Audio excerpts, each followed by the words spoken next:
Yes, আজকে দেখো আমার এই রুমটা খালি পড়ে রয়েছে, কিছুই নেই রুমটার মধ্যে। ওই সাইডে হচ্ছে বেলকুনি, আর এখানে একটা তোষক পড়ে রয়েছে।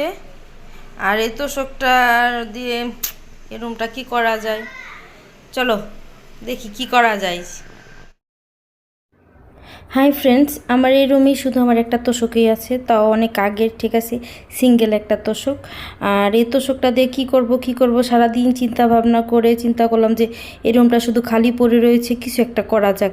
দেখি এই রুমটা অন্যভাবে একটু সাজিয়ে দেখি সুন্দর লাগে কি না। তা আমার ঘরের মধ্যে তেমন কিছুই ছিল না।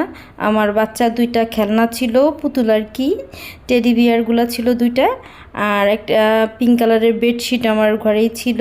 সেই বেডশিটটা আর আমি দুইটা মাথার বালিশ সুন্দরভাবে এটা কভার লাগিয়ে, ঠিক আছে, বেডশিটটা ভালোভাবে এখানে আমি সুন্দরভাবে বিছানা করে নিলাম। তারপরে এখানে আমি দুইটা আমার টেডি বিয়ার দুইটা, যেটা রেড কালার একটা হোয়াইটের মধ্যে পিঙ্ক কালার শেড করা, আমি দুইটা টেডি বিয়ার দুই সাইডে রেখে দিলাম। এবং আমার ঘরে ছিল আরও দুইটা ছোট ছোট পুতুল, এগুলো আমার মেয়েরই, আমার ছোট মেয়েটার।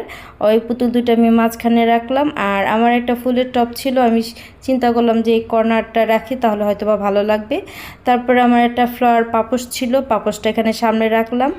আর আমার একটা বড় চেরি ফুল গাছ আছে, সেটা আমি চিন্তা ভাবনা করতেছি এখানে এনে রাখবো। সো আমি এখানে আর হ্যাঁ দেখো, এখন আমার এই রুমটা মানে কতটা সুন্দর লাগতাছে যা আসলে আমি বলে বোঝাতে পারবো না। আমার আগে কি রকম ছিল রুমটা খালি ছিল, পুরা ফাঁকা ফাঁকা। একটা মানে অনেক পুরানো একটা তোষক আর কি পড়েছিল এই রুমটার মধ্যে। আর সেটারই আমি এখন সুন্দরভাবে সাজিয়ে গুছিয়ে এবার পুরা লুকটাই চেঞ্জ করে ফেলেছি। আর আমার রুমটা এখন আমার কাছে দেখতে, চাইলে আমরা সবাই এভাবে কিন্তু ঘর সাজিয়ে নিতে পারি।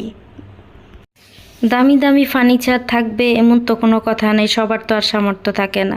তার যার যে যতটুকু আছে, যে জিনিসগুলোই আছে, বুদ্ধি করে একটু সুন্দরভাবে আমরা চিন্তা ভাবনা করে ঘরটাকে আমরা অনেক সুন্দর করে তুলতে পারি সাজিয়ে।